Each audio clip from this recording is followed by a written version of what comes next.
अपन शुरू करते हैं सॉल्ट एनालिसिस।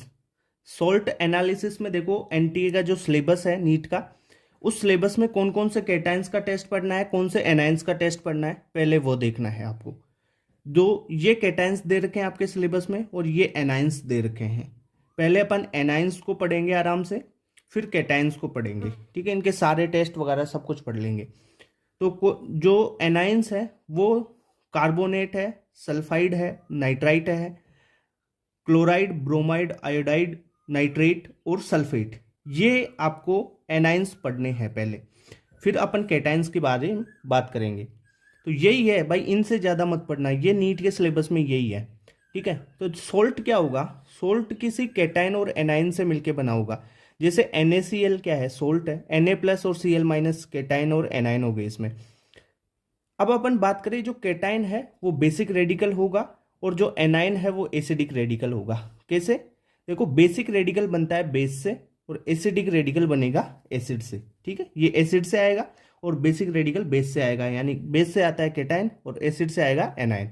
ओके, इतनी बात क्लियर।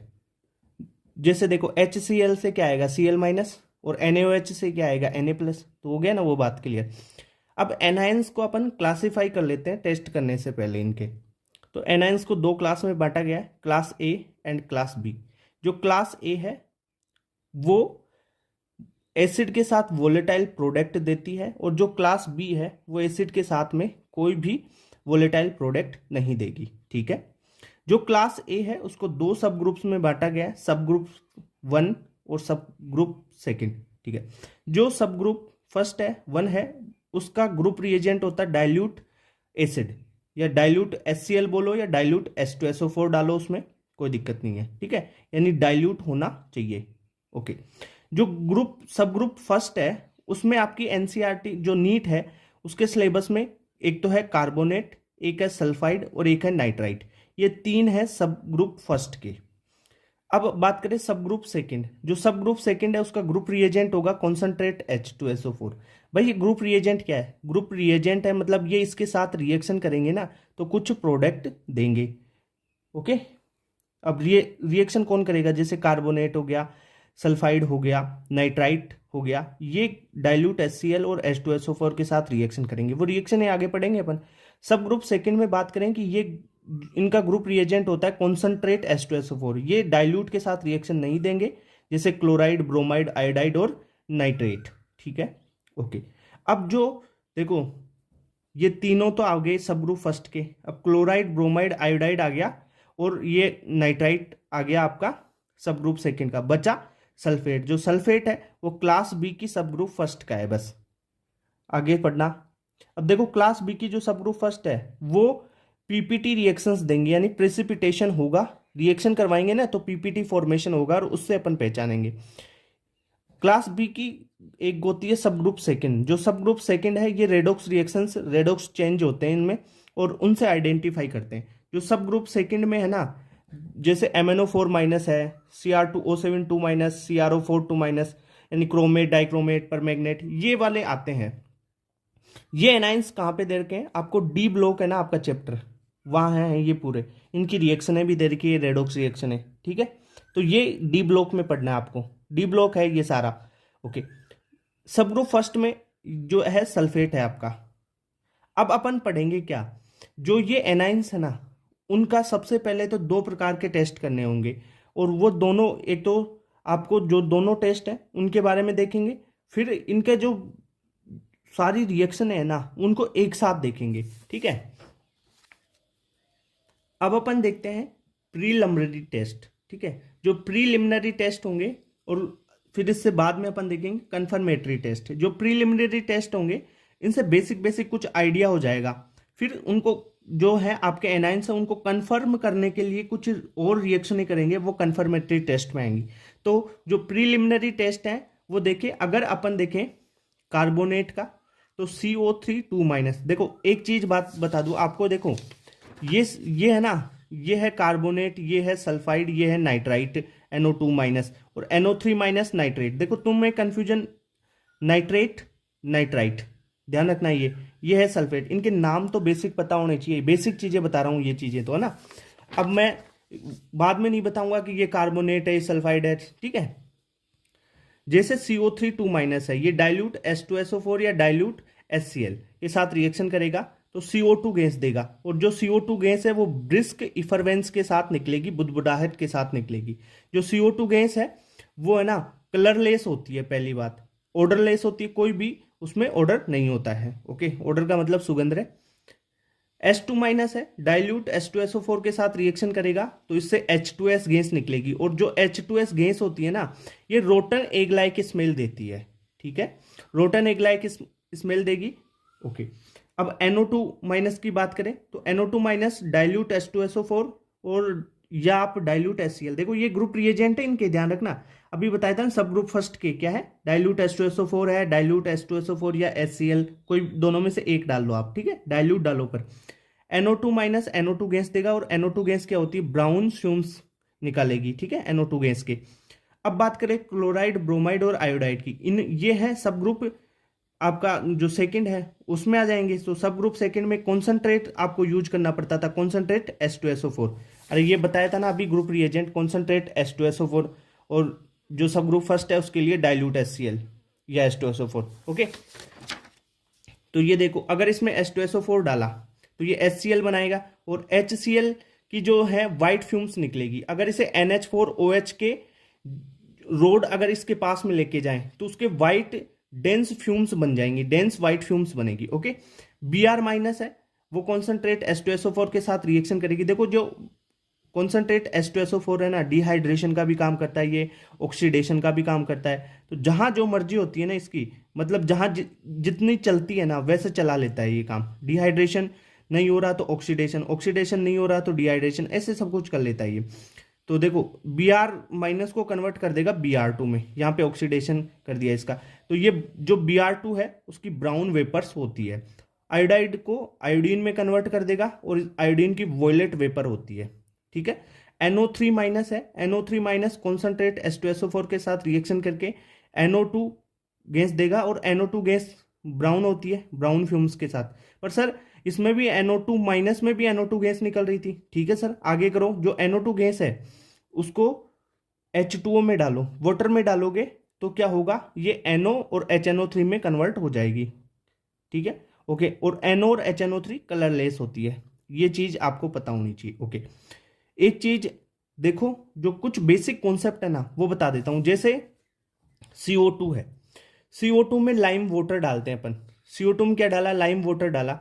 तो CO2 में लाइम वाटर डालोगे ना तो कैल्शियम कार्बोनेट की मिल्की वाइट PPT बन जाती है, और ऐसा ही SO2 के साथ होता है। SO2 में अगर यहाँ पे डालते हो तो सेम टू सेम जैसे CO2 में मिल्की वाइट PPT होती है उसमें भी वैसी हो गए। और फिर एक्सेस CO2 डालोगे अगर कैल्शियम कार्बोनेट में तो क्या ये वापस से सोल्यूबल हो जाएगा और उसकी मिल्कीनेस डिसअपियर हो जाएगी, ठीक है। तो इसका कैल्शियम हाइड्रोजन कार्बोनेट वाला सॉल्यूशन ये बन गया, ठीक है। ये क्लियर सॉल्यूशन होता है क्योंकि यहाँ पे मिल्कीनेस है ना वो एक्सेस CO2 डालने पर गायब हो जाती है। ओके, इतनी बात क्लियर होगी, ठीक है। SO2 के साथ सेम प्रोसेस होता है, या बेराइटा वाटर वगैरह वो लेंगे तो भी काम वही होगा। एक चीज और देख लो, जो CO2 है वो K2Cr2O7 के साथ रिएक्शन करेगा क्या, भाई ये ऑक्सीडाइजिंग एजेंट है। तो ये क्या करेगा, कार्बन को अपनी हायर ऑक्सीडेशन स्टेट मिल जाएगा, पर कार्बन की तो मैक्सिमम 4 होती है ना, तो ये आगे नहीं जाना चाहेगा, तो ये इसके साथ रिएक्शन नहीं करेगा। SO2 है, SO2 में देखो सल्फर +4 में है, K2Cr2O7 के साथ रिएक्शन करेगा क्या, हाँ कर लेगा, क्योंकि सल्फर +6 तक जा सकता है, तो ये +6 में गया, ठीक है। और तो SO4 2 माइनस बन गया, और प्लस जो ये है यहाँ से Cr2O7 से जो क्रोमियम है वो +3 ऑक्सीडेशन स्टेट में चला गया। और जो क्रोमियम +3 होता है ना वो ग्रीन होता है, ये ध्यान रखना, ये डी ब्लॉक में भी बताया था मैंने पहले आपको। ओके, एक कॉन्सेप्ट और याद रख लो, याद रह जाए तो, जो SO4 2 माइनस के जो भी सोल्ट होंगे, ठीक है, वो PPT टेस्ट देंगे। पहली बात तो यहाँ पे बता दिया था ना तुम्हारे को, भाई जो सल्फेट है, देखो सल्फेट वो वोलेटाइल प्रोडक्ट नहीं बनाएगा, तो आइडेंटिफाई बाई PPT रिएक्शंस, ठीक है। अब ये जो सारे सल्फेट हैं, अरे ये बताया था ना तुम्हारे को, ये जो सारे सल्फेट हैं ये वाटर सोल्यूबल होते हैं, किस किस को छोड़कर, Ag का सल्फेट हो, Hg का हो, या लेड का हो, या BaSr और कैल्शियम, ठीक है। इन छह के सल्फेट के अलावा सारे सल्फेट वाटर सोल्यूबल होते हैं। ओके, इनकी ट्रिक कैसे याद रखोगे भाई, किस किस के नहीं होते हैं वो याद रख लो, और बाकी सारे होंगे तो APH BSC, ठीक है। आप होंगे BSC, ऐसे याद कर सकते हो आप, ठीक है। आप होंगे BSC। ओके, तो ये प्रिलिमिनरी जो टेस्ट है वो सारे हो गए आपके। अब अपन चलते हैं जो कंफर्मेटरी टेस्ट है इनके। देखो सिलेबस देख लो, ये सारा सिलेबस है, इनके ही बताएंगे अब। अपन बात करते हैं कंफर्मेटरी टेस्ट फॉर एनाइंस, ठीक है। अपन ने देखो प्रिलिमिनरी टेस्ट होते हैं ना, वो सारे देख ही लिए। प्रिलिमिनरी टेस्ट में मैंने आपको सारे ये चीज़ें बता दी ना भाई, CO2 निकलेगी, H2S क्या होता है, रोटन एक लाइक स्मेल बनती है, तो ये चीज़ें आपको पता होनी चाहिए। ये है प्रिलिमिनरी टेस्ट में आती है। ओके, अब अपन कंफर्मेटरी टेस्ट देखते हैं एक एक कंपाउंड के, ठीक है, जो एक एक एनाइंस है उनके, ठीक है, कंपाउंड के नहीं, एनाइंस, इन सारे एनाइंस के। ओके, सबसे पहले देखो एनाइन का अगर कंफर्मेटरी टेस्ट करना है तो आपको सॉल्यूशन बनाना पड़ता है, ठीक है, जिसे सोडियम कार्बोनेट एक्सट्रैक्ट बोलते हैं। उसका फॉर्मेशन का थोड़ा बेसिक पता होना चाहिए। आप जो सोल्ट आप लोगे उसको लो, उसमें 3 पार्ट्स, यानी 1 पार्ट तो सोल्ट का लो, 3 पार्ट्स आप लोगे Na2CO3 के, ठीक है, और उसमें वाटर डाल के उसे मिक्स कर लेंगे टेस्ट ट्यूब में, उसे थोड़ा गर्म करेंगे, ठीक है, उसको फिल्टर करेंगे, उसे फिल्टर करेंगे तो जो फिल्ट्रेट है उसमें NaX होगा। क्यों होगा NaX?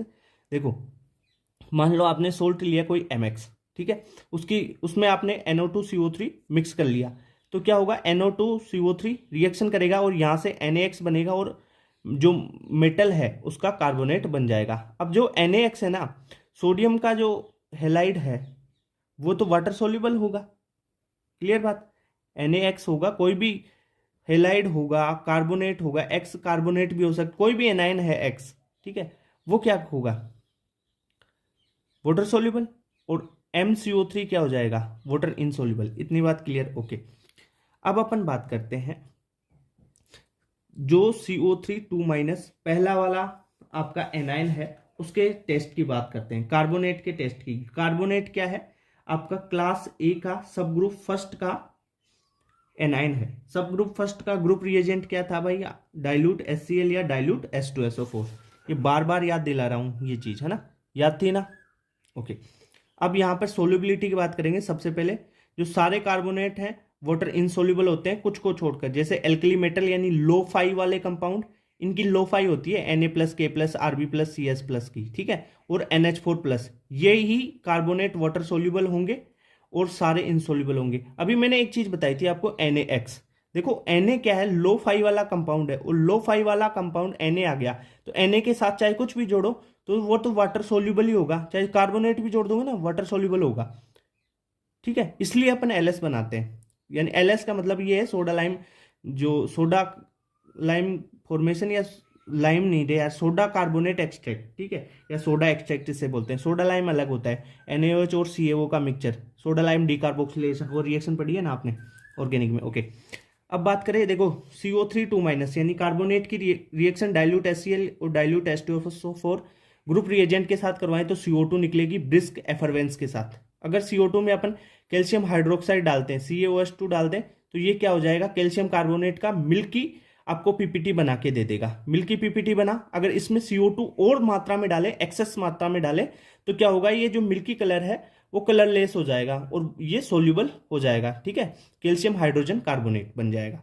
क्लियर बात। एक बात और, जो कार्बोनेट है उसकी रिएक्शन AgNO3 के साथ करवाते हैं तो Ag2CO3 का पेल येलो PPT फाउंड होता है, ठीक है। क्या करेगा, Ag इसके साथ रिएक्शन कर लेगा Ag2CO3, और Ag2CO3 पेल येलो कलर का होता है। ओके, जो कार्बोनेट है उसकी रिएक्शन लेड एसीटेट या लेड नाइट्रेट के साथ करवाते हैं, तो जो आपका लेड है उसके साथ कार्बोनेट जुड़ जाएगा, यानी लेड कार्बोनेट बनेगा और उसकी व्हाइट PPT होती है। अगर इसे NaOH में डालें तो ये लेड हाइड्रोक्साइड बना लेगा, PbOH होल ट्वाइस, जो इनसोल्यूबल होता है, यानी PPT होता है। अगर एक्सेस NaOH डालते हैं, एक्सेस में डालते हैं NaOH, तो ये सोल्यूबल बन जाता है। इतनी बात क्लियर हो गई। एक टेस्ट और ध्यान रख लेना, ये इतना इंपॉर्टेंट तो नहीं है कि कार्बोनेट की अगर HgCl2 के साथ रिएक्शन करवाए ना तो रेड ब्राउन पीपीटी मिलती है, बस ऐसा याद रख लेना। तो ये कंपाउंड वंपाउंड याद नहीं रखना क्योंकि यहाँ से जनरल इक्वेशन नहीं आता है, ठीक है। जनरल मेन चीज ये है, ये वाली रिएक्शन तो याद होनी ही चाहिए आपको। ओके चलो, अब अपन चलते हैं टेस्ट सल्फाइड का टेस्ट पढ़ते हैं। सल्फाइड के टेस्ट में सबसे पहले सोल्यूबिलिटी देखो, जो सारे सल्फाइड होते हैं ना वो इनसोल्यूबल होंगे, किस किस को छोड़ के, alkali metal, alkali earth metal और NH4 प्लस को छोड़ के, ठीक है, सारे इनसोल्यूबल होंगे। ओके, जो सल्फाइड है अगर डाइल्यूट H2SO4 में डालोगे तो H2S गैस बनाएगा जो रोटन एग लाइक स्मेल देती है, ठीक है। अब अगर इस H2S गैस में आप जो लेड का एसीटेट डाल दोगे तो PbS बन जाएगा, Pb और यहां से S ले लेगा तो PbS बन जाएगा, PbS की ब्लैक पीपीटी होती है। अगर कैडमियम का एसीटेट डालोगे तो कैडमियम जो सल्फाइड है वो येलो पीपीटी देगा। अगर HgNO3 डालोगे, ठीक है, तो यहां से क्या होगा, HgS बन जाएगा और HgS ब्लैक पीपीटी देता है। और जो HgS है ना वो इनसोल्यूबल होता है HCl और HNO3 में, इतनी बात क्लियर। ओके, अब अपन बात करें जो H2 माइनस है, सल्फाइड है, वो एक रिड्यूसिंग एजेंट की तरह भी काम करता है। अगर इसे Cr2O7 2 माइनस के साथ में और एसिडिक मीडियम में रिएक्शन करवाते हैं तो क्या होता है, देखो Cr2O7 2 माइनस का ऑरेंज कलर होता है ना, तो ये क्या करेगा, इस क्रोमियम को, यहां पर क्रोमियम कौन सी ऑक्सीडेशन स्टेट में है, देखो यहां पे है +6 में, ठीक है, 14 2 माइनस 12 और भाई 2 तो 6 हो गया, तो 6 से 3 में भेज रहा है, ठीक है, +6 से +3 में भेज दिया। और +3 में क्रोमियम ग्रीन कलर का होता है, ये पहले बता चुका मैं, ठीक है। आगे बात करते हैं MnO4 माइनस की, एसिडिक मीडियम में रिएक्शन करवाते हैं, MnO4 माइनस है ना वो पर्पल कलर का होता है। अगर ये सल्फाइड के साथ रिएक्शन करता है तो सल्फाइड MnO4 माइनस को Mn2 प्लस में कन्वर्ट कर देगा। अब देखो यहां पर क्या हुआ, ये +7 में है, +7 से +2 में गया और ये कलरलेस होगा, यानी पर्पल कलर से कलरलेस हो गया, ऑरेंज से ग्रीन हो गया। ये दो रिएक्शनें पता चल गई। अब देखो इसकी एक स्पेशल रिएक्शन है, इंपॉर्टेंट है, क्वेश्चन लगभग यहां से ही आता है। जो सल्फाइड है वो सोडियम नाइट्रोप्रोसाइड, सोडियम नाइट्रोप्रोसाइड का फॉर्मूला होता है Na2FeCN होल 5NO। अब यहां पर देखो NO जीरो ऑक्सीडेशन स्टेट में नहीं है, +1 में है, ध्यान रखना, ठीक है। ये रेड ब्राउन कलर का होता है। अगर इस रेड ब्राउन कलर के SNP के साथ यानी सोडियम नाइट्रोप्रोसाइड के साथ आप सल्फाइड की रिएक्शन करवाते हो तो सोडियम थायोनाइट्रोप्रोसाइड बन जाता है, ठीक है, NOS का फॉर्मेशन होगा, ठीक है, Na4FeCN होल 5NOS, ठीक है, NOS यानी सोडियम थायो बन जाएगा। ओके, तो देखो ये वॉयलेट कलर का होगा, यानी SNP का कलर था रेड ब्राउन कलर, इससे क्या कन्वर्ट हो गया वॉयलेट कलर में, STNP मतलब सोडियम थायोनाइट्रोप्रोसाइड, याद रख लेना। ओके, तो ये हो गई सल्फाइड की रिएक्शन। अब भाई इनसे ज्यादा पढ़ोगे ना तो बस कोई काम की नहीं है, ये सारी याद रख लेना। इनमें क्या याद रखना है, PbS का कलर ब्लैक होता है, CdS येलो होता है, HgS होता है black PPT. Okay, Cr3 plus D block में पढ़ा है ग्रीन होता है, Mn2 प्लस कलरलेस होता है, MnO4 का कलर होता है पर्पल, Cr2O7 2 माइनस का कलर होता है ऑरेंज, ठीक है। SNP का कलर होता है क्या, रेड ब्राउन, और STNP यानी सोडियम थायोनाइट्रोप्रोसाइड का वॉयलेट कलर होता है। अब अपन बात करते हैं नाइट्राइल की। नाइट्राइल है NO2 माइनस, इसकी सोल्यूबिलिटी की बात करें तो सारे नाइट्राइल्स होते हैं वाटर सोल्यूबल, किस किस को छोड़कर, AgNO2 को छोड़कर, ठीक है, AgNO2 को छोड़कर सारे वाटर सोल्यूबल होंगे। अब NO2 माइनस को अपन ने डाला, इसका ग्रुप रिएजेंट क्या था, डाइल्यूट H2SO4, डाइल्यूट H2SO4 इस पे डालेंगे तो NO2 की ब्राउन वेपर्स बन गई, ठीक है। ये तो एक टेस्ट हो गया। दूसरा टेस्ट, अगर NO2 के साथ अपन आयोडीन डाल दें और स्टार्च सॉल्यूशन कुछ एसिडिक मीडियम डालें यानी CH3 एसिटिक एसिड डाल दिया तो ये क्या करेगा, आपको ब्लू कलर दे देगा। ब्लू कलर कैसे देगा, जैसे NO2 माइनस है वो Ki के साथ रिएक्शन करेगा और I2 देगा। अब ये जो I2 है इसमें डाला अपन ने स्टार्च और एसिटिक एसिड, तो ये ब्लू कलर में कन्वर्ट कर देगा। ओके, यहां पर ब्लू कलर देगा, तो ये टेस्ट हो गया NO2 माइनस नाइट्राइल का। अब नाइट्राइल का ब्राउन रिंग टेस्ट वगैरह ये अपन भी वो भी देखने वाले हैं, ठीक है। तो इसके बाद में अपन देखते हैं, देखो NO2 माइनस के और टेस्ट। NO2 माइनस K2Cr2O7 के साथ में रिएक्शन देगा, क्या देगा, NO2 माइनस K2Cr2O7 को क्या कन्वर्ट कर देगा, Cr3 प्लस में, पहले भी बताया था ये चीज, मैं आपको सल्फाइड में भी बताई थी। मैंने क्या बताई थी, देखो सेम टू सेम चीज बताई थी, Cr2O7 2- और MnO4 की। ठीक है, Cr2O7 2- वही है, K2Cr2O7 है, वही बात है, Cr3+ में ग्रीन। ओके, और KMnO4 को जो पर्पल कलर का होता है उसको Mn2+ में ये कलरलेस होता है। अगर Br2 जो ब्रोमीन डालें अगर इस पे, तो ये Br- में इसको कन्वर्ट कर देगा।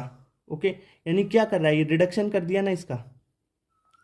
भाई NO2 क्या कर रहा है, Br2 को Br- में रिडक्शन कर रहा है, KMnO4 का Mn2+ में रिडक्शन कर रहा है, Cr2O7 2- को Cr3+ में रिडक्शन कर रहा है। क्लियर बात, ओके।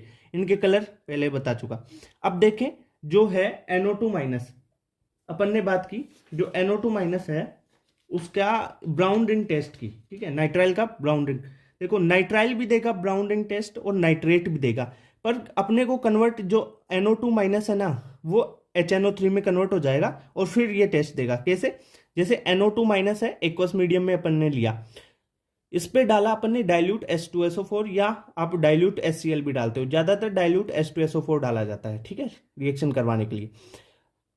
फिर अगर डाइल्यूट H2SO4 HN जो NO2- है इसके साथ रिएक्शन करके HNO2 देगा, और HNO2 क्या होता है, अनस्टेबल होगा। HNO2 यहां पर अनस्टेबल बनेगा, ये झट से टूट जाएगा किसमें, HNO3+ NO में। ठीक है, HNO3 HNO3 क्या होगा, HNO3 पर अपन ने FeSO4 का सॉल्यूशन डाला। भाई FeSO4 डालेंगे टेस्ट करने के लिए, FeSO4 डालेंगे तो क्या होगा, FeSO4 एक रिड्यूसिंग एजेंट का काम करेगा और HNO3 को NO में कन्वर्ट कर देगा। अब NO पर फिर फ्रेशली प्रिपेयर्ड FeSO4 का सॉल्यूशन डालेंगे, तब ब्राउन रिंग कॉम्प्लेक्स बनेगा। या आप डायरेक्ट याद रख सकते हैं, HNO3 पे आपने क्या डाला, FeSO4 डाला, तो इससे ब्राउन रिंग कॉम्प्लेक्स बन गया। ब्राउन रिंग कॉम्प्लेक्स क्या होता है, FeS2O5 5s2 होते हैं और NO होता है यहाँ पे +1 में, ध्यान रखना +1 में, 0 में नहीं होगा, यहाँ पे आयरन के साथ में क्या होगा, +1 में होगा। इतनी बात क्लियर, ओके। अब अपन बात करें आगे नाइट्रेट की। ये तो ब्राउन रिंग टेस्ट कैसे बना, ब्राउन रिंग बन जाती है ऐसे, देखो टेस्ट ट्यूब बना, इसमें ऊपर यहाँ पर ब्राउन रिंग का फॉर्मेशन हो जाता है ऐसे, ये हो गया ब्राउन रिंग टेस्ट। आपको क्या याद रखना है इसमें, NO2- डाइल्यूट H2SO4 के साथ रिएक्शन करेगा, HNO3 बनाएगा, HNO3 से FeSO4 डालेंगे इसमें, तो ये कंपाउंड बन जाएगा, इसे ही ब्राउन रिंग कॉम्प्लेक्स बोलते हैं। ओके, अब अपन बात करें नाइट्रेट की। जो नाइट्रेट है उसकी सोल्यूबिलिटी की बात करें तो सारे नाइट्रेट सोल्यूबल होते हैं, सारे नाइट्रेट सोल्यूबल होते हैं। नाइट्रेट है आपका ग्रुप सेकंड का रिएजेंट। अब ग्रुप सेकंड का रिएजेंट है कैसे पता, अरे भाई बार बार बताऊं क्या, क्या बताया, देखो ग्रुप फर्स्ट में कार्बोनेट आ गया आपका, सल्फेट आ गया और नाइट्राइट आ गया। ग्रुप सेकंड में क्या आ गया, ये देख लो, ClBr- और ये आपका नाइट्रेट। अब जो नाइट्रेट है वो डाइल्यूट H2SO4 के साथ रिएक्शन नहीं देगा, क्योंकि ये ग्रुप सेकंड का है, तो कॉन्सेंट्रेट H2SO4 के साथ रिएक्शन देगा और NO2 गैस निकालेगा। ठीक है, अगर इस NO2 गैस में कॉपर के टुकड़े डाल दें तो जो NO2 गैस ब्राउन रंग की होती है ना, तो इसकी इंटेंसिटी बहुत ज्यादा हो जाएगी, यानी ब्राउन रंग की इंटेंसिटी, ज्यादा इंटेंसिटी से HNO जो NO2 गैस है वो निकलने लग जाएगी। इतनी बात क्लियर। अब अपन बात करें जो NO3- है, यानी आपका नाइट्रेट है, उसकी एसिडिक मीडियम में दे तो HNO3 बनाएगा। ठीक है, और ये HNO3 बन गया तो भाई वही ब्राउन रिंग टेस्ट हो जाएगा यहाँ से। तो वही जैसे अपन ने यहाँ पर किया था ना ब्राउन रिंग टेस्ट इसमें NO2- में, वैसे NO3- में हो जाएगा। NO3- में FeSO4 डाला, वही रिड्यूसिंग एजेंट का काम करेगा, NO में कन्वर्ट करेगा और NO+ बन जाएगा FeSO4 होल थ्राइस। जो ये काम का नहीं है, NO क्या करेगा, NO पे आपने डाला FeSO4 और फ्रेशली प्रिपेयर्ड H2O का मतलब है H2O में NO FeSO4 घोल के उसमें डाल दिया NO वाले कंपाउंड में। ठीक है, टेस्ट ट्यूब में, तो आपको FeS2O5NO SO4 मिल जाएगा, यानी ये ही ब्राउन रिंग कॉम्प्लेक्स है। तो ये ब्राउन रिंग टेस्ट हो गया, brown ring test for nitrate. Generally nitrate के लिए ही ये काम किया जाता है। ओके, अब देखो if NO3- if nitrate of जो बेरियम स्ट्रोंसियम और जो PB है लेड है, इनके नाइट्रेट प्रेजेंट हो, ठीक है, they will give white PPT। So this test is modified for these nitrates. अब देखो NO3- है, इसके जो नाइट्रेट्स हैं बेरियम स्ट्रोंसियम और लेड वाले, ये वाइट पीपीटी देंगे।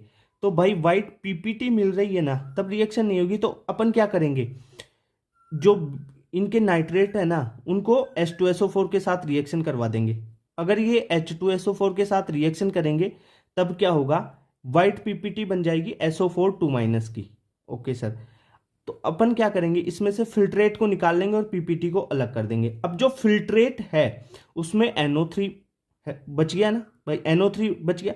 पीपीटी में तो NO3 अपन निकाल ही नहीं सकते, तो फिल्ट्रेट से निकाल लिया। और पीपीटी में SO4 यानी सल्फेट के जो ये हैं बेरियम स्ट्रोंसियम, इनका सल्फाइड जो है वो बच गया। ठीक है, अब अपन सल्फेट रे यार, सल्फाइड नहीं सल्फेट, 2 माइनस है ना ये, हाँ फिल्ट्रेट है, फिल्ट्रेट पे वही FeSO4 डाल दिया, FeSO4 डाल दिया, फिल्ट्रेट में वही आपके NO3 माइनस है, तो ब्राउनिंग बन जाएगा। मतलब ये है कि अगर बेरियम स्ट्रोंसियम और लेड के आपको नाइट्रेट हों तब आप उन पे H2SO4 डालो, और फिल्ट्रेट पे FeSO4 डालोगे तो ब्राउन रिंग बन जाएगी।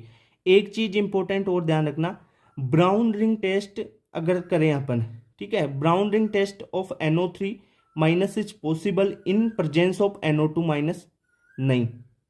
जो ब्राउन रिंग टेस्ट है नाइट्रेट्स आयन का, वो नाइट्राइट आयन की प्रेजेंस में पॉसिबल नहीं है। पर जो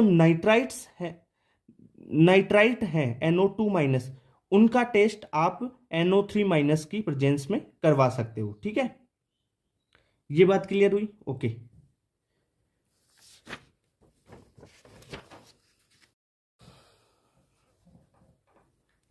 अब बात करते हैं क्लोराइड, ब्रोमाइड और आयोडाइड के टेस्ट के बारे में।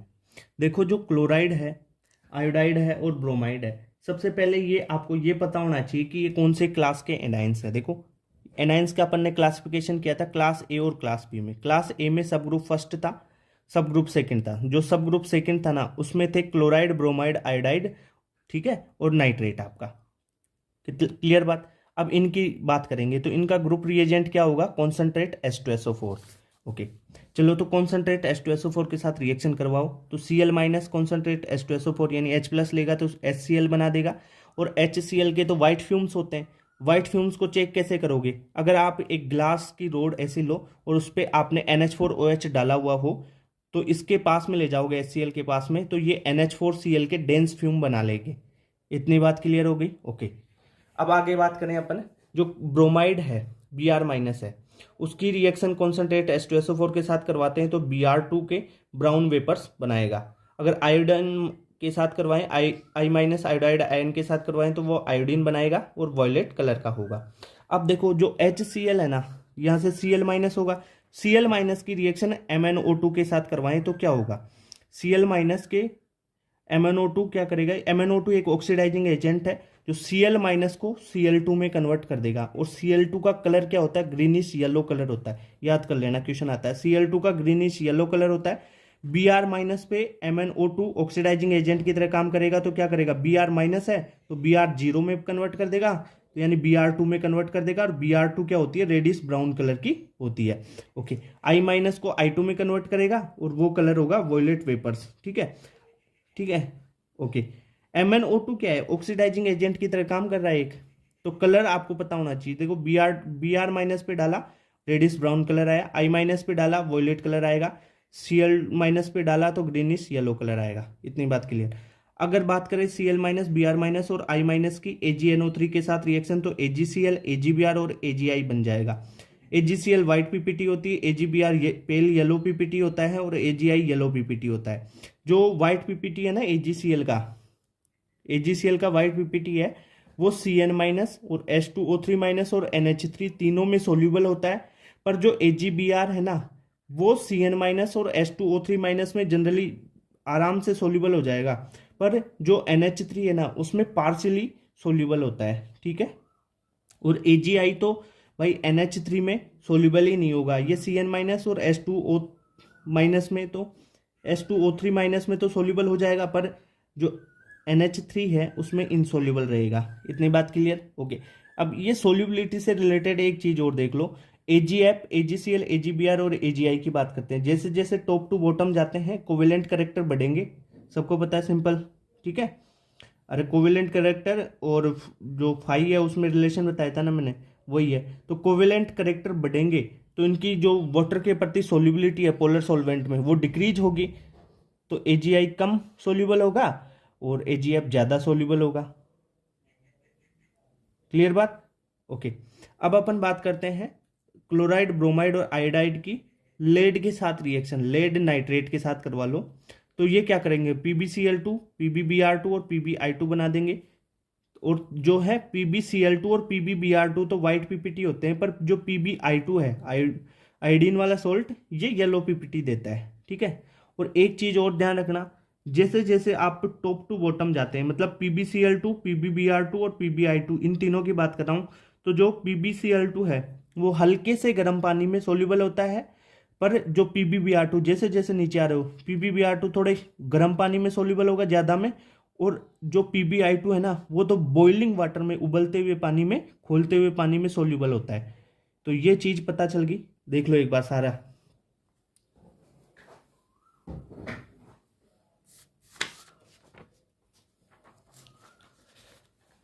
अब जो ये क्लोराइड है ना उसकी स्पेशल टेस्ट की बात करते हैं अपन। ठीक है, special test for chloride minus. ठीक है, जो क्लोराइड है उसके लिए क्रोमिल क्लोराइड टेस्ट सबसे इंपॉर्टेंट है, बहुत इंपॉर्टेंट है, क्वेश्चन आएगा तो यहीं से आएगा। ठीक है, जो क्रोमिल क्लोराइड टेस्ट है वो आयोनिक क्लोराइड्स के द्वारा दिया जाता है, यानी आयोनिक क्लोराइड होंगे या जिनके पास आयोनिक करेक्टर ज़्यादा है वो ही ये टेस्ट परफॉर्म करेंगे। ठीक है, जो कोवेलेंट कंपाउंड है या कोवेलेंट क्लोराइड है वो ये रिएक्शन क्रोमिल क्लोराइड टेस्ट नहीं देते हैं। जैसे AgCl, Hg2Cl2 और SnCl4 ये टेस्ट नहीं देंगे क्योंकि इसमें कोवेलेंट करेक्टर ज़्यादा है। क्लोराइड तो है पर कोवेलेंट करेक्टर ज़्यादा होने की वजह से ये तीनों टेस्ट नहीं देंगे। CH2Cl2, CHCl3 और CCl4 ये कोवेलेंट है, ये भी टेस्ट नहीं देंगे। तो ध्यान रखना, chromyl chloride test ionic chloride ही देंगे, ये वाले नहीं देंगे, ये याद रख लो, ये वाले नहीं देंगे, Ag, Hg और SnCl4। ओके।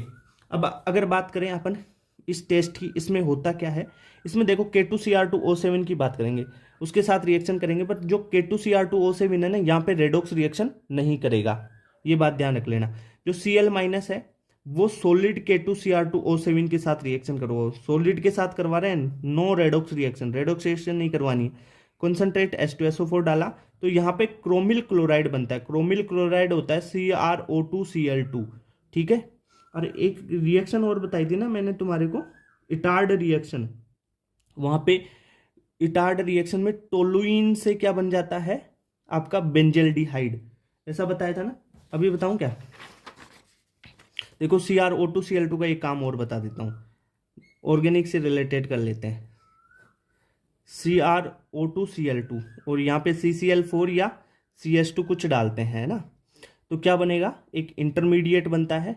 क्या इंटरमीडिएट बनेगा, CHOCr, यहाँ पे OH, 2 Cl लगे हुए होंगे होल ट्वाइस। ठीक है, इस पे आप वाटर डालो, H3O+ डालोगे तो क्या क्या बना के देगा अपने को, ये बना के देगा, यहाँ से एल्डिहाइड का कन्वर्ट कर देगा CHO में। ठीक है, CHO आपका बन जाएगा।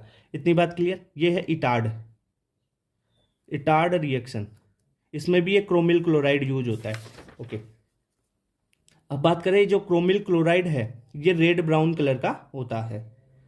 अब इसमें NaOH के साथ रिएक्शन कराओ तो क्या बनेगा, Na2CrO4, और ये येलोइश सॉल्यूशन होता है। Na2CrO4 की दो रिएक्शन होगी, देखो, अगर लेड के एसीटेट के साथ में और एसिटिक एसिड। अब इसमें एसिटिक एसिड क्यों डाला सर, क्योंकि अपन ने यहां पर NaOH डाला है, तो ये क्या हुआ, बेसिक हो गया सॉल्यूशन। इस सॉल्यूशन को पहले तो अपन CH3COOH एसिटिक एसिड डाल के न्यूट्रल कर लेंगे और फिर लेड एसीटेट डाल देंगे, तो PbCrO4 का येलो पीपीटी आपको मिल जाएगा। ये हो गया पहला टेस्ट। ठीक है, दूसरा, अगर इसमें आप हाइड्रोजन पेरोक्साइड के साथ में H2SO4 और एमाइल अल्कोहल डाल दोगे तो ये जो CrO4 है, जो बटरफ्लाई लाइक स्ट्रक्चर बनती है, आपने रेडॉक्स रिएक्शन में ये पढ़ा होगा कि इसकी ऑक्सीडेशन स्टेट 6 होती है, CrO5 ब्लू कलर का। ठीक है, ये सॉल्यूशन आपको मिल जाएगा। क्लियर बात। तो ये हो गया क्रोमिल क्लोराइड टेस्ट। इसमें क्या करना था, आयोनिक क्लोराइड देंगे, Cl- K2Cr2O7 के साथ रिएक्शन करके क्रोमाइल क्लोराइड बना देगा, जो रेड ब्राउन कलर का होता है, इसमें NaOH बेस डाला, बेस डालने पर येलो सॉल्यूशन बना। इस येलो सॉल्यूशन को पहले तो न्यूट्रल करेंगे और फिर लेड एसीटेट डाल देंगे, तो लेड का CrO4 बन जाएगा। ठीक है, PbCrO4 है वो येलो पीपीटी देता है। अगर इसमें H2O2 या एमाइल अल्कोहल के साथ में एसिडिक मीडियम रखा तो ये CrO5 का ब्लू सॉल्यूशन दे देगा। इतनी बात क्लियर? ओके, अब अपन बात करते हैं लेयर टेस्ट की। जो लेयर टेस्ट है वो ब्रोमाइड और आयोडाइड के लिए ही होगा। ओके, पहली बात। दूसरी बात आपको याद रखनी है कि जो लेयर टेस्ट है वो ऑक्सीडेशन स्ट्रेंथ पे बेस होता है। अब जो ऑक्सीडेशन स्ट्रेंथ होती है वो कैसे होगी? ऑक्सीडाइजिंग पावर क्या होती है? फ्लोरीन की सबसे ज़्यादा होती है और आयोडीन की कम होगी। ठीक है, यानी आयोडीन से ज़्यादा ब्रोमीन की, ब्रोमीन से ज़्यादा क्लोरीन की और क्लोरीन से ज़्यादा फ्लोरीन की ऑक्सीडेशन पावर होती है। इसके बेसिस पे ही अपन लेयर टेस्ट करेंगे। ठीक है, लेयर टेस्ट में क्या करेंगे, जैसे Br2 ले लिया और नॉन पोलर सॉल्वेंट और पोलर सॉल्वेंट ले लिया, उन तीनों को अपन टेस्ट ट्यूब में डालेंगे। एक किसी का ऑक्सीडेशन होगा, है ना, और फिर क्या बनेगा, लेयर बन जाएगी भाई। नॉन पोलर में नॉन पोलर सॉल्वेंट घुल के उनकी लेयर बना लेगा, फिर पोलर की एक लेयर बन जाएगी। ऐसे अपन लेयर टेस्ट बोलते हैं इसको। एक चीज़ और बता दो आपको, बेसिक कॉन्सेप्ट। बेसिक क्या है आपको? जो ब्रोमीन आयोडीन है नॉन पोलर है, CCl4 और CS2 है नॉन पोलर है, और वाटर है पोलर। ठीक है, अब अपन ब्रोमीन के लिए इस टेस्ट की बात करें, लेयर टेस्ट की, तो ब्रोमीन के लिए क्या होगा भाई? Br- ले लो, NaBr ले लो, या Br-, वही बात है। Br- और नॉन पोलर सॉल्वेंट ले लिया, पोलर सॉल्वेंट इसमें वाटर डला हुआ ही है, तो अपन क्या करेंगे, Br- और CCl4 या CS2 इनमें से किसी एक को डाल देंगे। ठीक है, टेस्ट ट्यूब में। फिर जो Cl2 है उसको ड्रॉप वाइज इसमें मिलाएंगे, ज़्यादा नहीं मिलाना है Cl2। ओके, अब क्या होगा, जो Cl2 इसमें मिलाया तब क्या होगा, एक तो जो NaCl है उसकी क्या बन जाएगी, एक तो वाइट लेयर बन जाएगी, और जो Br2 है, ये Br2 है वो CCl4 के साथ में ब्राउन लेयर बना लेगा यहाँ पे। तो दो लेयर बन गई, एक तो NaCl वाली वाटर वाली वाइट लेयर, और एक बन जाएगी आपका Br2 CCl4 की। कैसे बना? आपने लिया NaBr प्लस डाला आपने Cl2, तो यहाँ पर क्या होगा, जो Br- है, जो क्लोरीन है, वो इसका ऑक्सीडेशन कर देगा। तो क्या होगा, जो Cl2 है वो Br- का ऑक्सीडेशन करेगा, तो Br- से Br0 में चले जाएगा। ठीक है, यानी ऑक्सीडेशन हुआ है इसका, माइनस से जीरो में चला गया। अगर Br को आगे नहीं भेजना तो Cl2 इसलिए ड्रॉप वाइज बनाते हैं। आगे मतलब Br+ में, Br3+ में भी होता है, Br+1 का भी कंपाउंड मिलता है, इसलिए आगे नहीं भेजेंगे, इसे जीरो में रखना है, इसलिए Cl2 ड्रॉप वाइज मिलाएंगे। ओके, जो Br2 है CCl4 के साथ में नॉन पोलर है ना, CCl4 के साथ में नीचे ब्राउन लेयर बना लेगा, और NaCl वाटर में क्या बना लेगा, ये व्हाइट लेयर बनाएगा। ठीक है, ये तो हो गया आपका ब्रोमीन का लेयर टेस्ट, ब्रोमाइड आयन का।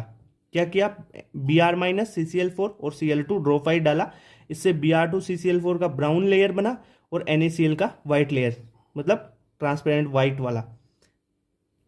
ओके, अब आगे बात करेंगे अपन, जो लेयर टेस्ट है किसके लिए, इस आयोडीन के लिए बात करते हैं। लेयर टेस्ट फॉर I2 के लिए, I2 और वही CCl4 डाला या CS2 डाला, Cl2 को ड्रॉप वाइज इसमें मिलाएंगे, तो क्या होगा, आप मिलाओगे तो NaCl का तो कुछ व्हाइट लेयर बनेगा, और I- है ना, आयोडीन का I2 है, नॉन पोलर है, CCl4 और इनके साथ रुकेगा, तो ये वॉयलेट कलर की एक लेयर बन जाएगी। क्लियर बात? तो I2 है ना, नॉन पोलर है भाई, non polar I2 non polar solvent में मिलके एक लेयर बना लेगा ना। क्लियर बात? ओके, जैसे Na है प्लस Cl2, तो ये क्या देगा, Na ये वाला, Cl2 अपन ने डाला ड्रोफाइज, तो I2 बन जाएगा। मतलब I- को Cl2 किस में कन्वर्ट कर देता है, I0 में। एक बात और ध्यान रखना, एक्सेस Cl2 नहीं डालना है। अगर एक्सेस Cl2 डाल दोगे तो I0 में आया हुआ है ना, वो IO3 में कन्वर्ट हो जाएगा, यानी +5 में चला जाएगा, O3 माइनस में। ठीक है, O3 माइनस में, IO3 में कन्वर्ट हो जाएगा, +5 में चला जाएगा। तो +5 में नहीं भेजना है इसको, I2 में ही रखना है। I2 नॉन पोलर होगा ना, तब वॉयलेट कलर का है तो देगा आपको। ओके, अब देखो एक चीज अपन बात करें, क्या हो क्या रहा है यहाँ पर भाई, मेन चीज क्या है, I2 बन रहा है और वहाँ पे Cl2 बन रहा था। जो क्लोराइड वाला, जो ब्रोमाइड वाला टेस्ट था उसमें Br2 बन रहा था। मतलब जो क्लोरीन है वो क्या काम कर रहा है, Br- से Br2 में, और Br2 क्या है, नॉन पोलर। नॉन पोलर क्या करेगा, नॉन पोलर को अपने में घोल लेगा और एक लेयर बना देगा। अब यहाँ पर वैसा ही काम अपन ने I2 के लिए किया। आई यहाँ से I2 की जगह I माइनस ले लो, सही रहेगा। यानी आयोडाइड आयंस लिए और इनको डाल दिया टेस्ट ट्यूब में, वही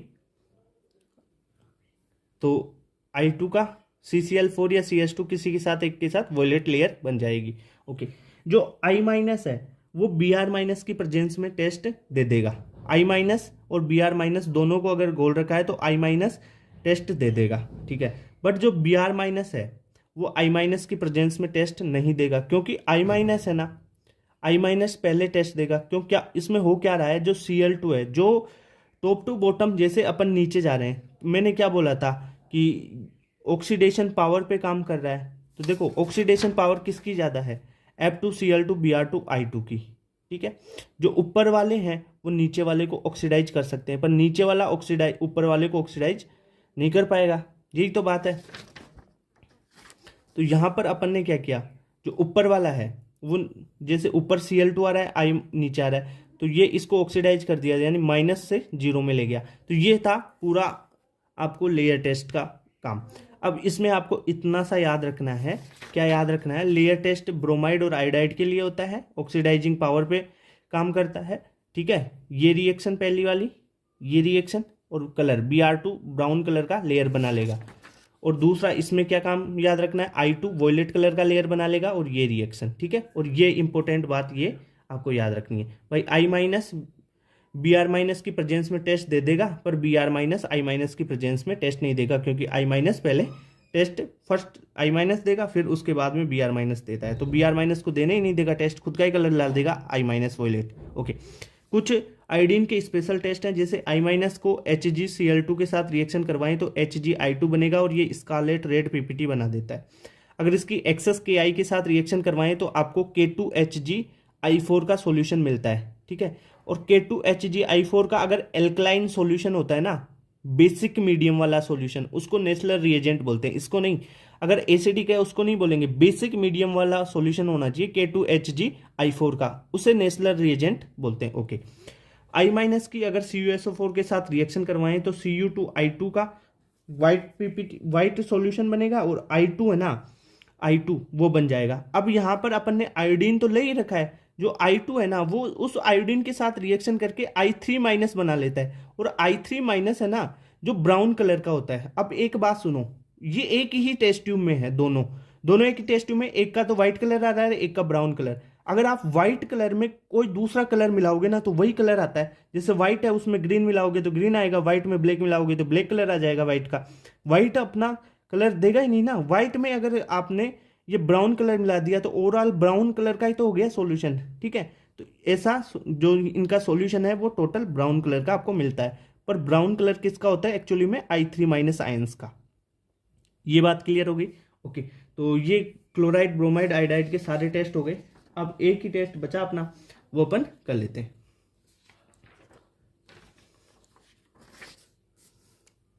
अब कौन सा आयन बचा है, ये वाला आयन बचा है आपका सल्फेट वाला। ओके, तो प्रिलिमिनरी सारे हो गए अपने टेस्ट, ये भी हो गए। इसमें देखो एनायंस में अपन ने कार्बोनेट कर लिया, सल्फाइड कर लिया, नाइट्राइट कर लिया, क्लोराइड ब्रोमाइड आयोडाइड और नाइट्रेट कर लिया, ठीक है। अब बचा एक SO4 2 माइनस का, जो SO4 2 माइनस है सल्फेट होता है। अगर सल्फेट की बात करें तो क्लास बी और ग्रुप फर्स्ट का फर्स्ट ग्रुप, क्लास बी का ग्रुप फर्स्ट का है, तो इसे अपन पीपीटी से आइडेंटिफाई करते हैं, पहली बात। दूसरी बात, जो सल्फेट है उसकी दो ही रिएक्शन आपको इंपॉर्टेंट याद रखनी है। पहली देखो, इसका BaCl2 के साथ रिएक्शन करवाओ, SO4 2 माइनस यानी सल्फेट की BaCl2 के साथ रिएक्शन करवाओगे तो यहाँ से Cl2 रिमूव होगा और Ba के साथ ये सॉल्यूशन बना लेगा अपना और एक पीपीटी फॉर्म करेगा, तो BaSO4 वाइट पीपीटी होती है। अब इस BaSO4 पे अपन ने एसिड डालना है। अब एसिड डाले, पहले सिंपल एसिड से शुरू करो, यानी डाइल्यूट HCl डाला तो उसमें ये इनसॉल्युबल रहा, पर फिर अपन ने इसमें क्या किया, डाइल्यूट HNO3 डाल दिया, उसमें भी भाई इनसॉल्युबल रहा। फिर अपन ने क्या किया, एक्वारेजिया डाला। एक्वारेजिया में क्या होता है, कौन HCl और HNO3 होते हैं भाई, दोनों strong acid concentrate. HCl 3 ratio में होता है, HNO3 1 के रेशियो में होता है, यानी 3 HCl रेशियो 1HNO3 होता है, ठीक है। इसमें ये सोल्यूबल हो जाता है BaSO4। तो पहली रिएक्शन ये पता हो गई आपको, ये याद रखनी है, यानी SO4 2 BaCl2 के साथ BaSO4 और एक्वारेजिया में सोल्यूबल होता है। एक्वारेजिया क्या होता है, HCl और HNO3 का मिक्सचर होता है 3:1 में। जो SO4 2 सल्फेट है उसकी रिएक्शन अगर लेड नाइट्रेट के साथ करवाएं, ठीक है, ये NO3- है ना, तो NO3- तो वो क्या होता है, नाइट्रेट, ओके। इसकी रिएक्शन लेड के साथ करवाएंगे तो क्या होगा, यहाँ से लेड आ जाएगा, इसके साथ में PbSO4 का सॉल्यूशन बन जाएगा, जो भी व्हाइट पीपीटी होता है। अब इनका कलर याद होना चाहिए, BaSO4 भी व्हाइट होता है, PbSO4 भी व्हाइट होता है, ठीक है। इसकी रिएक्शन बेस के साथ करवाएंगे, बेस के साथ यानी NaOH के साथ करवाओ तो PbOH का इनसॉल्युबल पीपीटी आपको मिल जाएगा, ठीक है, PbOH, ओके। यहाँ से Na निकलेगा और PbOH बन जाएगा। अब एक्सेस NaOH के साथ करवा दोगे ना तो वो सोल्यूबल हो जाता है, क्योंकि ये कॉम्प्लेक्स कंपाउंड बना लेगा। तो ये क्या बना, PbOH का होल फोर्स 2-, ठीक है, कोऑर्डिनेशन कंपाउंड जैसा बना लेगा। तो ये होता है सोल्यूबल। तो ये हो गए आपके सल्फेट के टेस्ट, ओके। तो अपन इस में क्या क्या अपन ने क्या क्या कर लिया, सारे एनाइंस के टेस्ट हो गए, ठीक है। तो ठीक है, एनाइंस सारे हो गए, यहाँ पे सारे एनाइंस हो गए। देखो कार्बोनेट भी हो गया, सल्फाइड भी हो गया, नाइट्राइट, क्लोराइड, ब्रोमाइड, आयोडाइड और नाइट्रेट और सल्फेट भी हो गया, ठीक है। सारी चीज़ें हो गई, इनकी टेस्ट वगैरह इनसे ज़्यादा नहीं पढ़ना है, सिलेबस में मैंने बताया ना वो सारी चीज़ें हैं, ठीक है। अब अपन कैटाइंस के बारे में करेंगे, ठीक है। तो कौन कौन से कैटाइंस हैं नीट के सिलेबस में पहले देख लो। Mg2+, कैल्शियम 2+, बेरियम 2+, और Pb2+, Fe3+, aluminium 3+, copper 2+, nickel 2+, zinc 2+, और NH4+, ठीक है। ये सारे जो कैटाइंस हैं नीट के सिलेबस में अपन को इनके ही टेस्ट करने हैं, इनसे अलावा और कोई दूसरा कैटाइन नहीं पढ़ना है, ठीक है। अब इनको कौन कौन से ग्रुप में अरेंज किया गया है वो बता देता हूँ। देखो ग्रुप्स में बहुत सारे कैटाइंस होते हैं वैसे तो, ठीक है, और भी कैटाइंस हैं इन ग्रुप्स में, पर जो नीट के सिलेबस में है उसके अकॉर्डिंग सारा तैयार किया हुआ है चीज ये, ठीक है। पहली बात, जो ग्रुप्स हैं वो 0 से लेकर 6 ग्रुप तक अपन बात करेंगे, ठीक है। Group 0, group 1, group second A, second B, group 3, 4th, 5th and 6th।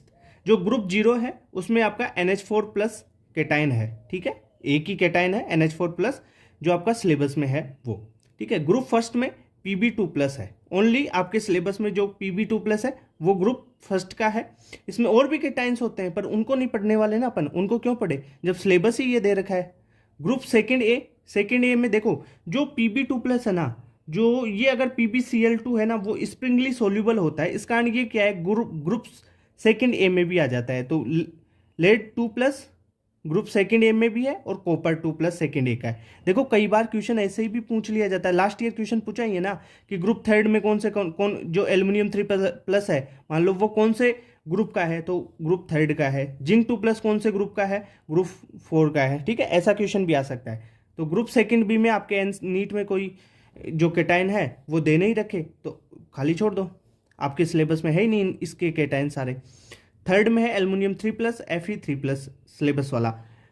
Fourth में है, ग्रुप फोर्थ में है निकिल 2+, जिंक 2+। फिफ्थ में है बेरियम 2+ और कैल्शियम 2+, और सिक्स्थ में है मैग्नीशियम 2+। बस ये इतना याद कर लो, रहे काम बन जाएगा बस, क्योंकि सिलेबस के अकॉर्डिंग ही रहना है। अब मैंने पहले आपको एनाइंस पढ़ाए थे, एनाइंस का क्लासिफिकेशन बता दिया था, फिर उनका ग्रुप रिएजेंट बताया था, ठीक है। ग्रुप रिएजेंट मतलब उनसे रिएक्शन करके क्या बन रहा है। तो देखो 0 ग्रुप में अपन को कुछ नहीं दे रखा है नीट के सिलेबस के लिए। फर्स्ट ग्रुप में आपको पढ़ना है कि जो फर्स्ट ग्रुप है उनका रिएजेंट होता है डाइल्यूट HCl, जैसे लेड है, Pb है, वो HCl के साथ रिएक्शन करके PbCl2 बनाता है, और PbCl2 की वाइट पीपीटी होती है, ठीक है। इनका कलर याद रखना है, PbCl2 की पीपीटी वाइट होती है। ग्रुप सेकेंड ए का H2S है HCl की प्रेजेंस में, ठीक है। H2S डालोगे तो क्या बनाएगा, PbS बनाएगा, और यहाँ से Cu बनाएगा। और देखो ग्रुप सेकेंड ए में ही Hg होता है, तो Hg क्या बना लेगा, HgS। बस ये एक एक्स्ट्रा बता रहा हूँ, इसका कलर याद कर लेना। देखो PbS, Cus, HgS तीनों का कलर ब्लैक होता है। इतनी बात क्लियर हो गई, ओके।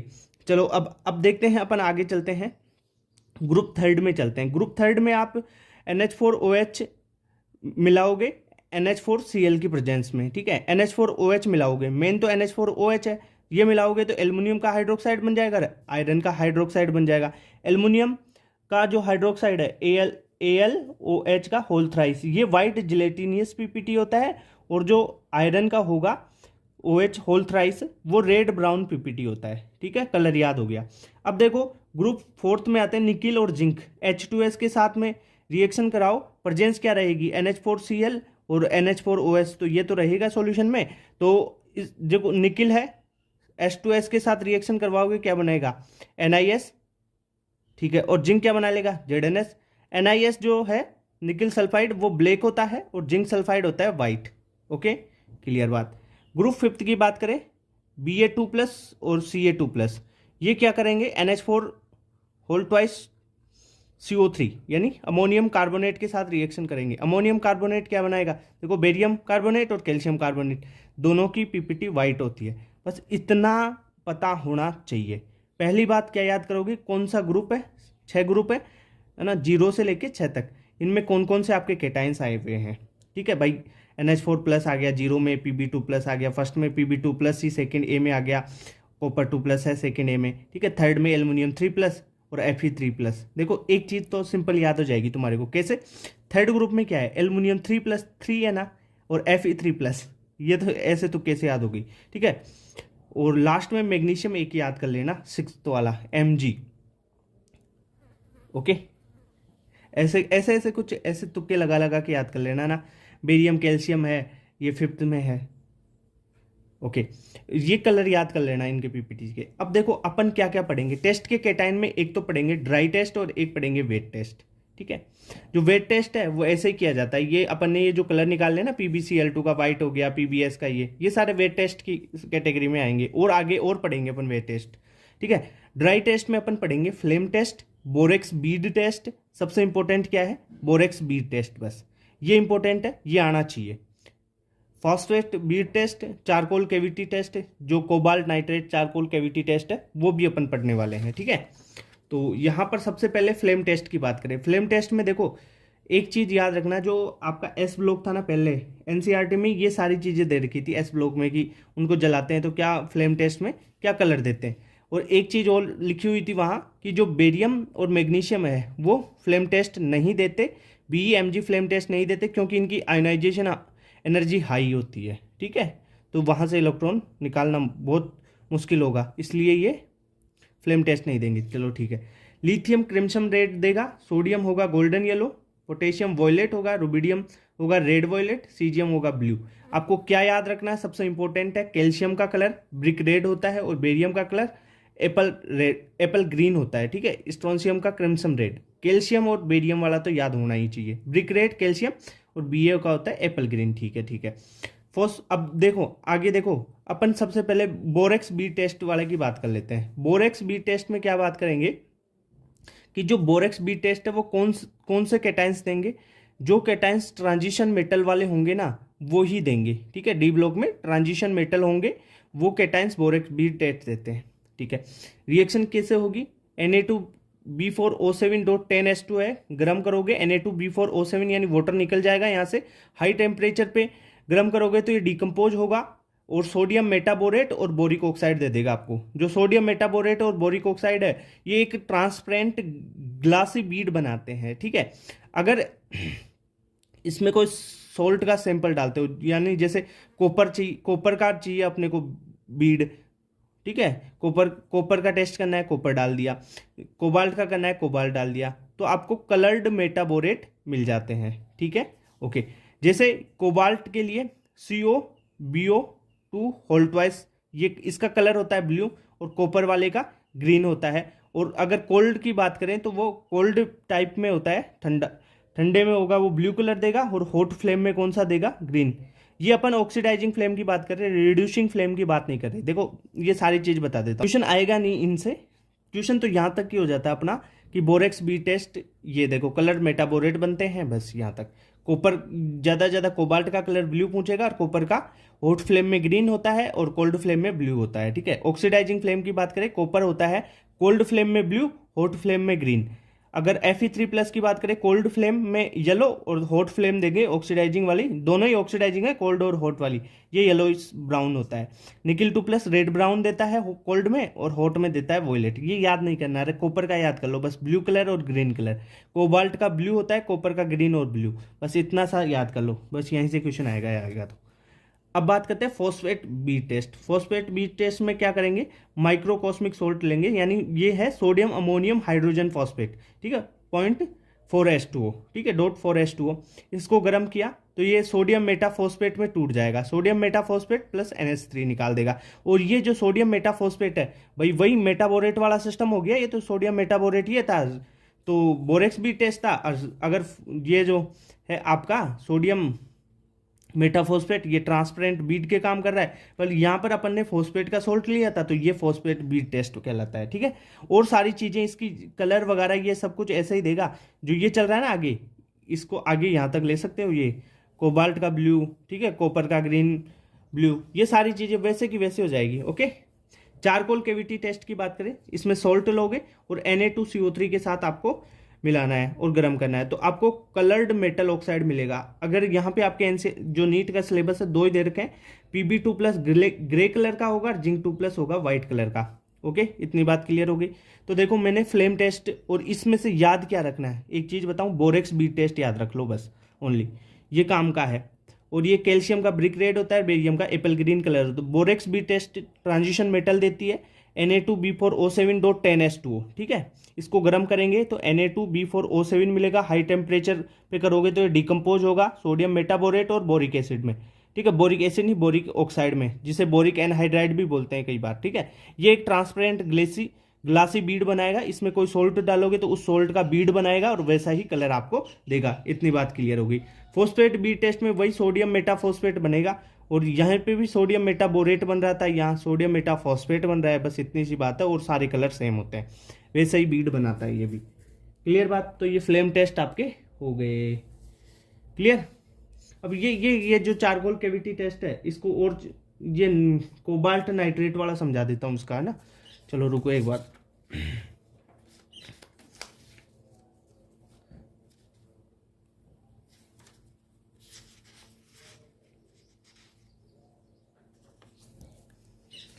अब ये अपन ने चारकोल जो कलर्ड मेटल ऑक्साइड बनाया, अगर आपको रेसिड्यू चारकोल कैविटी में वाइट मिले तो आप क्या करोगे, if white residue obtain in charcoal cavity test, then 2 से 3 ड्रॉप आपको कोबाल्ट नाइट्रेट की मिलानी है, CONO3 होल ट्वाइस सॉल्यूशन की मिलानी है। तो क्या होगा इसमें, देखो CONO3 होल ट्वाइस में सोल्ट मिला लिया और Na2CO3 मिला लिया, तो आपको मेटल ऑक्साइड मिलेगा .C कोबाल्ट का ऑक्साइड, ठीक है, साथ में। तो ये जो कलर होंगे ना, इनके आप याद कर लेना। अगर जिंक है तो ZNO.CO, ये तो कोबाल्ट है, CO तो, और ये ऑक्सीजन है, ठीक है, Al2O3 cobalt oxide, MgO cobalt oxide. तो इनके कलर देख लो, जिंक का ग्रीन आता है, एल्युमिनियम का ब्लू आता है, MgO का पिंक आता है। इतनी सिंपल सी बात है। अब देखो शुरू टेस्ट, अब शुरू कर रहे हैं अपन। पहले अपन ने क्या देखा था कि जो ये सारे कैटाइंस है, नीट के सिलेबस में क्या क्या है, ये कैटाइंस है ना सारे। अब इन कैटाइंस के अब टेस्ट शुरू हुए हैं सारे, ठीक है। अब देखो Pb2+ के लिए आपको टेस्ट की बात करते हैं। आपने जो सॉल्यूशन है वो लिया, उसमें Pb2+ है, डाइल्यूट HCl के साथ रिएक्शन करेगा तो क्या बनाएगा, अरे ये Pb है, ये Ag नहीं है, Pb लिख लो यहाँ पे, PbCl2, ठीक है। और PbCl2 का कौन सा पीपीटी होता है, ये Ag नहीं है, Ag का नहीं कर रहे अपन। PbCl2 का कौन सा पीपीटी होगा, व्हाइट पीपीटी होता है, ठीक है। और हॉट H2O में डालेंगे तो ये सोल्यूबल हो जाता है, ठीक है। Pb2+ की सारी रिएक्शंस देखो एक साथ ही बता देता हूं मैं आपको। Ki के साथ रिएक्शन करवाएंगे तो PbI2 बनेगा, जो येलोइश पीपीटी होता है। KCN के साथ करवाएंगे तो Cn का होल ट्वाइस इसके साथ जुड़ेगा, यानी PbCN2 जो व्हाइट पीपीटी होता है। K2CrO4 यानी CrO4 जुड़ जाएगा, तो ये येलो पीपीटी होता है। अगर NaOH के साथ जोड़ेंगे तो ये क्या बेस का काम करेगा, ये एम्फोटेरिक है तो बेस के साथ भी काम करेगा, एसिड के जैसे, ठीक है। तो NaOH के साथ काम करेगा तो लेड का हाइड्रोक्साइड बना देगा, PbOH होल ट्वाइस, ठीक है। ये भी व्हाइट पीपीटी का होता है। H2S के साथ रिएक्शन करके PbS ब्लैक पीपीटी बनाता है, और NH4OH के साथ रिएक्शन करके PbOH होल ट्वाइस बना देता है, जिसका व्हाइट पीपीटी होता है। अगर NH4OH एक्सेस में डालते हैं ना, तो यहाँ पे जो है कोई भी चेंज नहीं आता, जो व्हाइट पीपीटी यहाँ पे रहा है ना वैसा की वैसा पीपीटी रहता है। अगर आप NaOH में डाला तो ये NaOH का भी व्हाइट पीपीटी बन रहा है, ये हाइड्रोक्साइड बन रहा है, पर NaOH को एक्सेस में डालने पर क्या होता है, ये सोल्यूबल हो जाता है। देखो आपके डाउट कहाँ पे आएगा, डाउट यही आएगा कि NaOH के साथ पे भी रिएक्शन करवाए तो PbOH का होल ट्वाइस बना जो व्हाइट पीपीटी है, और NH4OH के साथ भी वही काम किया इसने, पर NaOH क्या है, स्ट्रॉन्ग बेस, और NH4OH वीक बेस है। देखो स्ट्रॉन्ग बेस के साथ में एक्सेस में रिएक्शन करवाने पर ये सोल्यूबल हो जाता है, पर वीक बेस है NH4OH, एक्सेस में डालो कोई चेंज नहीं होगा, व्हाइट पीपीटी का व्हाइट पीपीटी ही रहेगा। क्लियर बात, ओके। और एक चीज और देख लो, Pb की Ki के साथ रिएक्शन करवाएंगे तो PbI2 बनेगा जो येलो पीपीटी का होता है। अगर एक्सेस में Ki डालते हैं ना तो ये भी सोल्यूबल हो जाता है। ओके, तो लेड के ये टेस्ट हो गए, सिंपल सा। HCl के साथ डाला, PbCl2 बना। अरे PbCl2 क्या होगा, कलर क्या होगा PbCl2 का, वाइट होगा, और ये हॉट वाटर में क्या हो जाएगा, सोल्यूबल। क्लियर, तो ये लेड के टेस्ट हो गए। अब अपन कॉपर की बात करते हैं। देखो कॉपर के टेस्ट की, जो कॉपर 2+ है वो H2S के साथ रिएक्शन करके CuS की ब्लैक पीपीटी बनाता है। देखो कॉपर कौन से ग्रुप का है, सेकेंड ए का है, ठीक है। तो सेकेंड ए में क्या क्या बताया था, PbS, CuS, HgS, ये ब्लैक पीपीटी होती है ना, तो CuS ब्लैक पीपीटी बनाता है।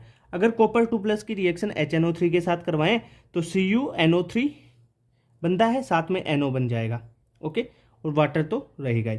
अब देखो अगर ये रिएक्शन HNO3 के साथ हुई है ऐसे, तो ये कंपाउंड बन गए।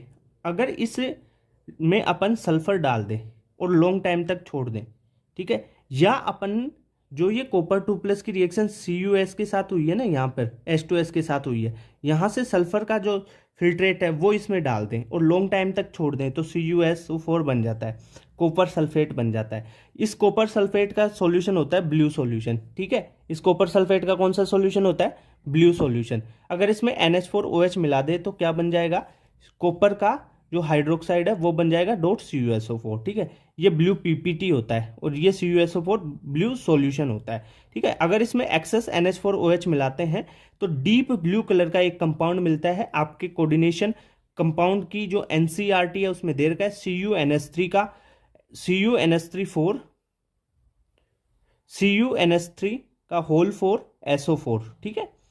ये डीप ब्लू कलर का सॉल्यूशन होता है और ये DsP2 इसका हाइब्रिडाइजेशन होता है, ठीक है। इनर ऑर्बिटल कॉम्प्लेक्स है ये, ठीक है। ये NCERT दे रखा है कोऑर्डिनेशन कंपाउंड की NCERT में, तो ये आपको ध्यान रखना है। ओके, आगे कॉपर 2+ की रिएक्शन I- के साथ करवाते हैं। I- क्या करता है, रिड्यूसिंग एजेंट है, तो Cu2I2 में कन्वर्ट कर देता है और Cu2I2 की पीपीटी होती है वाइट, ठीक है। अगर देखो सॉल्यूशन में I2 Cu2I2 + I2 बनेगा। अगर सॉल्यूशन में देखो I- हो रहा है, ये I2 के साथ रिएक्शन करके I3- बना लेते हैं, और I3- कैसा होगा, ब्राउन कलर का होता है। अगर इन दोनों को एक ही टेस्ट ट्यूब में रख लो तो white plus brown brown colour ही देगा। एक ही टेस्ट ट्यूब में हो रही है ना ये सारी चीजें, तो व्हाइट में ब्राउन मिलाओगे तो ब्राउन ही कलर देगा आपको। क्लियर। कॉपर 2+ की रिएक्शन KCN के साथ करवाते हैं तो CuCN2 बनता है, ये येलो पीपीटी होता है, ये अनस्टेबल होगा और ये फर्दर टूट जाएगा किसमें, CuCN में।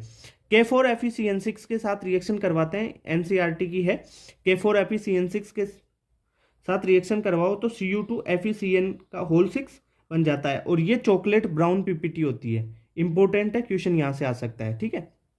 अगर NH4OH एक्सेस में है उसके साथ रिएक्शन करवाते हो तो CuNH3 का होल 4 2+ वाला एक कंपाउंड बनता है, कॉम्प्लेक्स कंपाउंड, ठीक है, सोल्यूबल होगा ये। और NH4OH नॉर्मली है तो उसकी रिएक्शन करवाओगे तो कॉपर का होल हाइड्रोक्साइड बन जाएगा जो लाइट ब्लू कलर का होता है। अगर एक्सेस मात्रा में NH4OH डालते हो तब बनता है CuNH3 होल 4, ये जो कोऑर्डिनेशन +2+ कोऑर्डिनेशन कंपाउंड बनता है ना, ये एक्सेस मात्रा में NH4OH डालने पर बनता है। क्लियर बात, ओके। ये कॉपर 2+ के टेस्ट हो गए सारे। अब अपन बात कर लेते हैं एल्युमिनियम के टेस्टों की, ठीक है। एल्युमिनियम 3+ के टेस्ट की बात करते हैं। एल्युमिनियम कौन से ग्रुप का है, 3+ दिख रहा है तो थर्ड ग्रुप का होगा। आयरन 3+ होता है तो ग्रुप थर्ड का है, ठीक है। ऐसे सिंपल तरीका है ये याद करवाने का। एल्युमिनियम 3+ की रिएक्शन NaOH के साथ करवाओगे तो एल्युमिनियम का हाइड्रोक्साइड बनेगा जो व्हाइट जिलेटिनस पीपीटी होता है। एक्सेस NaOH डालोगे तो ये इसमें सोल्यूबल हो जाएगा और कॉम्प्लेक्स बनाएगा NaAl होल 4 का, OH का होल 4, ठीक है, ये सोल्यूबल होता है। अगर एल्युमिनियम 3+ की आप ब्लू लिटमस सॉल्यूशन में डालोगे, ठीक है, एल्युमिनियम 3+ में, तो क्या होगा, रेड कलर देगा, पहली बात, ठीक है। अगर इसमें ड्रॉप वाइज NH4OH डालोगे तो ये lake like floating blue colour दे देगा आपको, और इसे ही आपको लेक टेस्ट बोलते हैं, ठीक है। एल्युमिनियम का लेक टेस्ट यही है। एल्युमिनियम पे ब्लू लिटमस डालोगे सॉल्यूशन, भाई ब्लू लिटमस पेपर थोड़े डालोगे इसमें, सॉल्यूशन डालोगे एल्युमिनियम में, तो सॉल्यूशन डाला, ब्लू लिटमस सॉल्यूशन, ठीक है, सॉल्यूशन भी आते हैं, लिटमस पेपर भी आते हैं। सॉल्यूशन डाला तो रेड कलर आएगा, रेड कलर में आप ड्रॉप वाइज NH4OH डालोगे तो लेक लाइक फ्लोटिंग जो ब्लू कलर्स की फ्लोटिंग बन जाएगी इसमें, ठीक है। और यही लेक टेस्ट होता है, ध्यान रखना, लेक टेस्ट, लेक, झील, झील, झील, ब्लू झील, ओके। Fe3+ की बात करते हैं अपन। Fe3+ के टेस्ट की बात करते हो, Fe3+ में NH4OH डालते हैं, ठीक है, NH4Cl की प्रेजेंस में। ये एल्युमिनियम का है, ये Fe3+ की बात कर रहे हैं अब, है ना। तो FeOH का होल थ्राइस बन जाता है, जो रेड ब्राउन पीपीटी का होता है। ये चीजें तो मैंने यहाँ पे बताई थी ना तुम्हारे को, देखो शुरू में, ये वाइट जिलेटिनस पीपीटी, FeOH3 का रेड ब्राउन पीपीटी, ये पीपीटी के कलर याद कर लेना, सारे टेस्टों में यही कलर आते हैं, बस यही कलर आएंगे और यही याद करना आपको। Fe3+ KCN के साथ रिएक्शन करेगा तो K3FeCN का होल 6 बन जाएगा, सोल्यूबल होगा और येलो होगा ये, ठीक है, कलर। Fe3+ की जो ये देखो एक्सेस में K4FeCN6 के साथ में, और इसको K4FeCN6 को एक्सेस में डालने पर और SCN- के साथ में रिएक्शन करवाते हैं, तो ये जो कंपाउंड बनेगा ना, इनको याद कर लेना। देखो एक तो प्रेशियन ब्लू कलर का कंपाउंड बनेगा, ठीक है, Fe4, यहाँ पे देखो ये Fe+3 में है और अंदर वाला Fe+2 में है, ध्यान रखना, CN6 होल थ्राइस, ये होता है प्रेशियन ब्लू कलर। अगर एक्सेस मात्रा में डाल दे तो आपके साथ बनेगा KFe वर्किट FeCN होल 6, ठीक है, ये बन जाएगा प्रेशियन ब्लू कोलाइड सॉल्यूशन, और ये बनता है PPT, एक्सेस में डालने पर कोलाइडल सॉल्यूशन बन जाता है। अगर देखो HCN के साथ रिएक्शन करवाते हैं ना, तो एक रेड ब्लड कंपाउंड बनता है, ठीक है, रेड ब्लड कलर का कंपाउंड बनता है, ठीक है। और जो है ये FeSCN का होल थ्राइस लिख सकते हैं, या इसको FeSCN का 2+ में, ठीक है, ये दोनों तरीके से लिखा जा सकता है, दोनों तरीके सही हैं इसके, इस तरीके से भी हो सकता है, ये इस कॉम्प्लेक्स में भी हो सकता है। ये रेड ब्राउन जो ब्लड रेड कलर है ना, ब्लड रेड वैसा कलर होता है।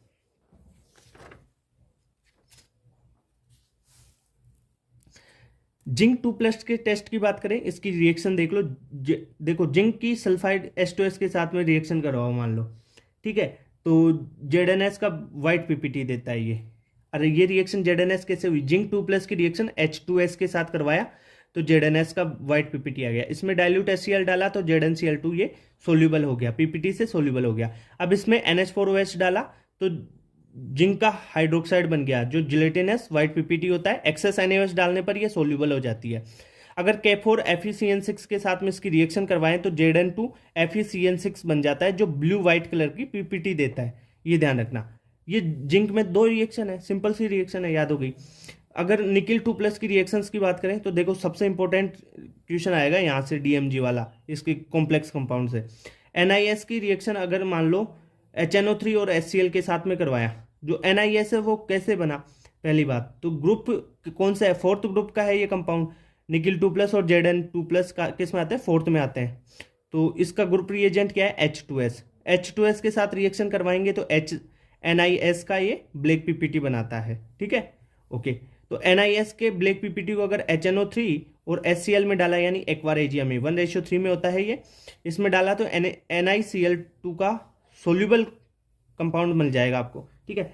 NiCl2 यानी निकिल 2+ है, यहाँ पे निकिल 2+ में DMG डालते हैं, ठीक है, डाइमिथाइल ग्लाइकोजिम। तो ये क्या करता है, एक कोऑर्डिनेशन कंपाउंड बना लेता है, रोजी रेड या चेरी कलर का, ठीक है, चेरी रेड पीपीटी बन जाती है, NiDMG होल ट्वाइस, ठीक है।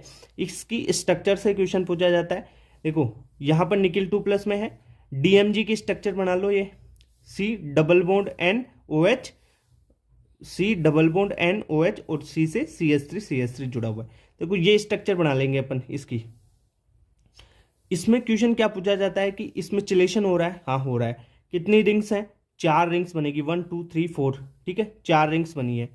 जो निकिल है उसकी जो DMG है उसकी डेंटिसिटी पूछे, DMG क्या है, देखो ये CH3CN, CH3CN, ये OH या OH, ठीक है। तो इसकी डेंटिसिटी यानी एक तो दो ही दे रहा है ना, इसकी एक की दो ही डेंटिसिटी है, फिर ये दूसरा आया यानी इसकी दो है, यानी डेंटिसिटी बोली जाती है एक की, यानी DMG होल ट्वाइस है ना, DMG एक की पूछ रहा है तो डेंटिसिटी एक की होती है दो, दो की होगी चार यहाँ पे, ठीक है।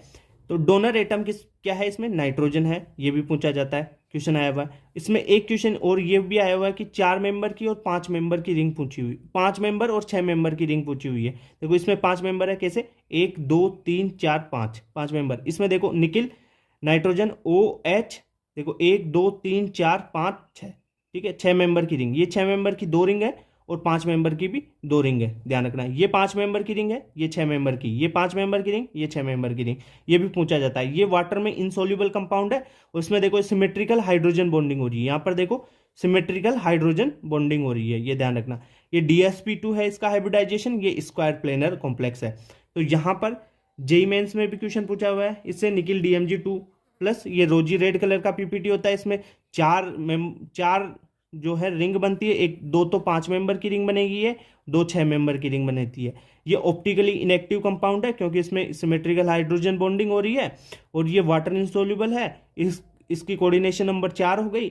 ये DsP2 होता है इसका हाइब्रिडाइजेशन, और ये स्क्वायर प्लेनर कॉम्प्लेक्स होता है। इतनी बात क्लियर, ओके।